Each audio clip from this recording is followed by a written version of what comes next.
Bob's a retired trucker with 38 years on the road. He's seen things most drivers won't admit, and some you wouldn't believe. He spent long nights on empty roads and haunted by shadows that never stayed in the rearview mirror.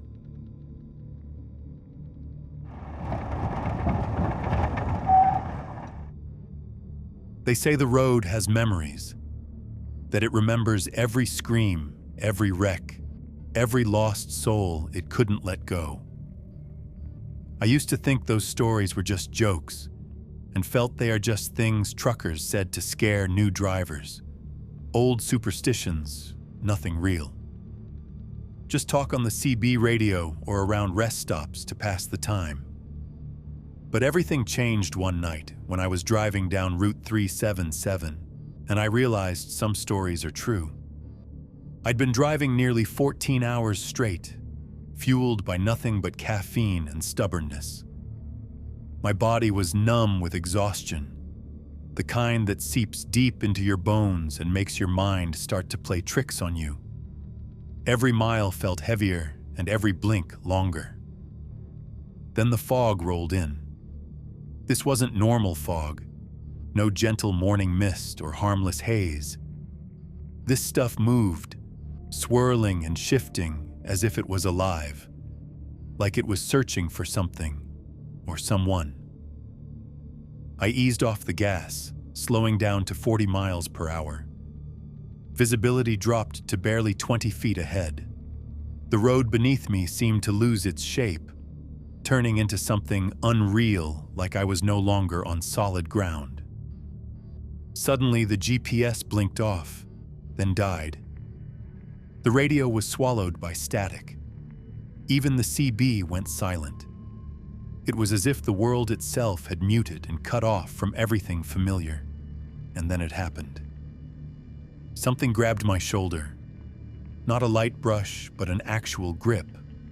The fingers were ice cold, heavy, and definitely not human. I froze instantly.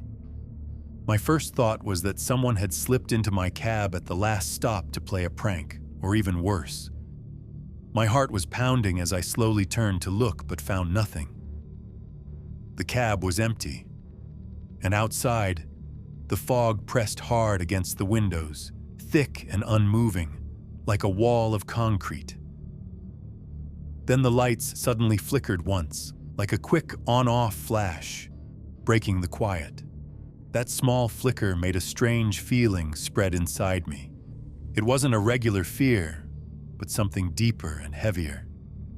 It felt like a slow, chilling feeling that something bad was happening or about to happen. I had to force myself to keep driving, with my fingers trembling as I gripped the wheel tighter than ever. It wasn't until days later that I checked the dash cam footage, and that's when things got worse. The footage showed my rig slowly drifting toward the shoulder, as if something else had taken control of the wheel. I didn't brake or even try to steer, and the worst part, I didn't even react. There were no skid marks, no screeching tires, just a quiet, deliberate slide toward the edge of the road. It was like something hidden in the fog was quietly calling me, pulling me off course. But I don't remember any of it happening. The logs say I kept a steady speed of 38 miles per hour the entire time. Me? I was gripping the wheel so tightly my knuckles turned white, feeling like my life depended on it because maybe it actually did. I came across a Reddit thread one night. It was buried deep, just a few comments which were barely noticed. But what I read chilled me. Another trucker had been driving the same stretch of road, through that same thick, unnatural fog. He said he saw a rig ahead of him simply vanish. No crash, no screeching tires. It just disappeared into the mist like it had been swallowed whole.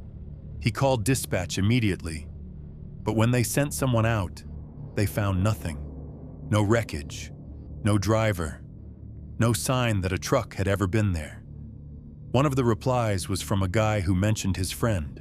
Another driver who went missing on that same stretch back in the 90s said the last thing he heard over the CB was, "There's someone in the cab with me. No lights, no truck, just him." That was the last time anyone ever heard from him. He was never found and never came home. Mile marker 97 through 103. They call that stretch the dead lane. Most truckers avoid it when the fog sets in. But for me, I don't always have a choice. But I've learned the rules. 1. If the fog comes down fast, turn off the radio.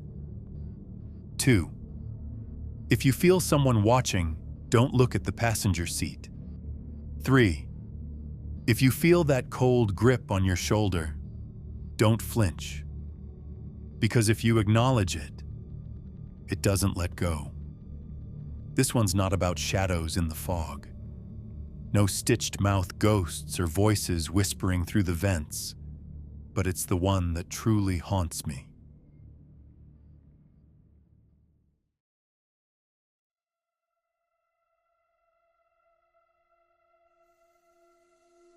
His name was Daryl. We weren't best friends or anything, just two guys who shared enough truck stops and late-night convos to trust each other. We'd swap stories over gas station coffee and cheap beer, complain about dispatchers, talk about old rigs and bad hauls. He was solid, careful behind the wheel and reliable, but only when he was rested. That week, he wasn't. He was running dirty, over hours, cutting corners. Dispatch had him doing triple shifts to meet ridiculous deadlines. He knew it was pushing too far, but the money was good. Too good to walk away. And to keep himself going, Daryl leaned into something a lot of long haulers quietly turn to, which is amphetamines. Crank, uppers, different names, same poison. Just whatever's cheap, strong, and keeps the body moving. But it frays the mind like old rope. Just 2 days before the crash, he called me. His voice was off, dry, twitchy, like his words were trying to outrun his thoughts. He said, "Man, I'm starting to see sounds." I laughed, not thinking much of it at the time. Just figured he might be tired or maybe exaggerating. I told him, "You need to pull over.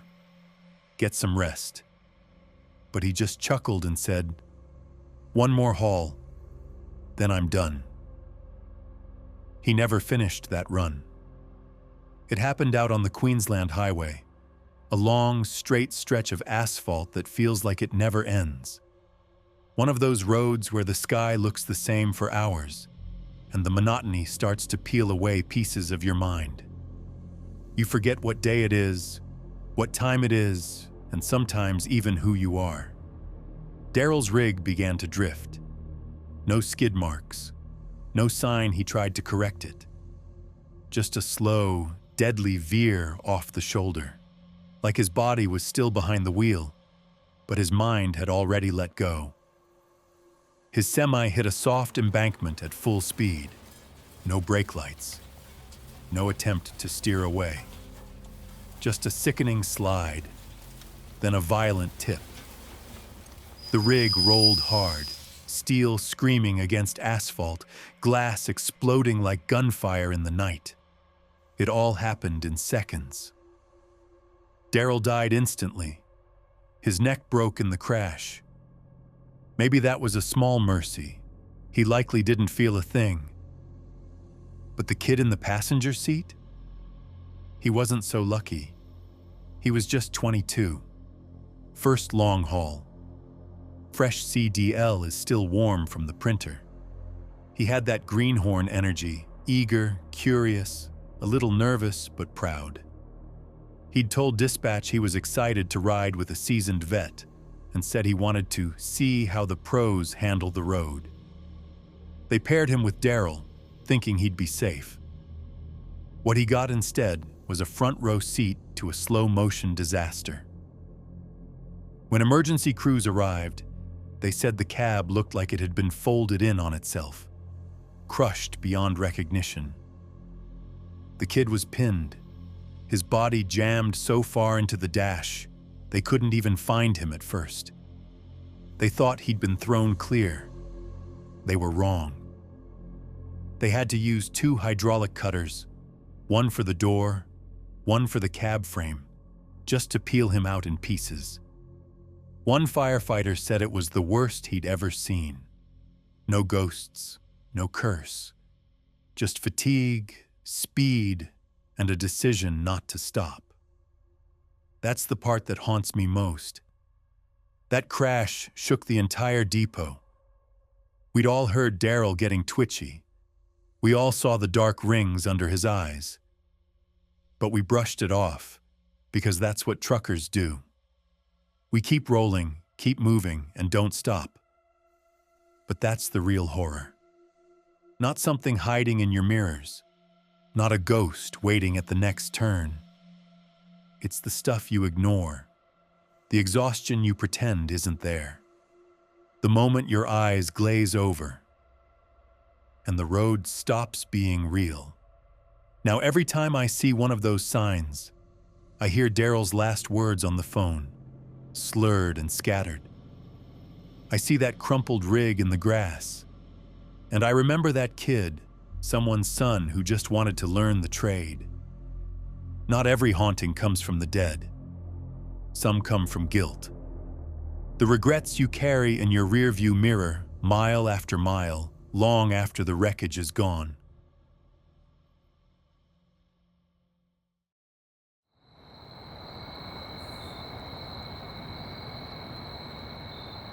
Some nights, the highway has its own stories. Whispers passed quietly between those who've driven far and late. And sometimes, those whispers turn into something you feel right behind you. In northern India, along the notorious Grand Trunk Road, truckers gather at dhabas, small roadside diners where stories flow as freely as chai. There's one tale that's told in hushed tones, especially after midnight, about an old man, a barber. They say he only appears at the loneliest rest stops, those desolate patches of highway where the world seems to pause. The air goes still, the sky feels too quiet, and the only sounds are the soft clicks of your cooling engine and the breeze moving lazily through the trees. That's when he shows up. He wears a faded white kurta, the kind your grandfather might have worn decades ago. The fabric hangs loose, worn thin at the edges. His hair is slicked back perfectly, not a strand out of place, like he's walked straight out of a forgotten 1950s black and white film. In his hand, he carries a straight razor, not old or rusty, but polished and gleaming. It catches even the weakest moonlight and throws it back with a flash sharp enough to make your throat tighten just looking at it. He walks up slowly, silently, never says much, just offer a smile, warm, harmless, almost comforting, like a kind old uncle offering a favor. Then he speaks. Free shave, no charge. No push, no sales pitch, just those words. Most truckers say no, obviously. I mean, who in their right mind would let a stranger with a razor come anywhere near their neck, especially in the middle of nowhere, at a time of night when shadows stretch too long? But not everyone refuses. One trucker, a friend of a friend, once said yes. He told people he hadn't shaved in days. He was tired and figured a quick cleanup might help him feel more alert before getting back behind the wheel. He said the old man looked clean enough and gentle even. He walked away with no blood, no nicks, just a clean shave. But something was wrong. He returned to the truck 20 minutes later. Silent, rigid, eyes glassy, staring ahead like he'd just watched the world fall apart in front of him. He didn't say a word, just drove. And at the very next police checkpoint, he pulled over, stepped out of the cab and asked for help, mumbling again and again. He cut me too deep. He took something. The officers said he wasn't badly hurt, just a faint cut on his neck, and he was barely bleeding. But he kept insisting that there was something missing. Not flesh, not blood, but something deeper. He said he could feel it, the absence, like a part of his soul had been peeled away, like something essential had been scraped clean from inside him. He quit trucking the very next day. No goodbyes, no explanations. Packed up and disappeared. No one's seen or heard from him since. Now, I'm not a man who buys into ghost stories.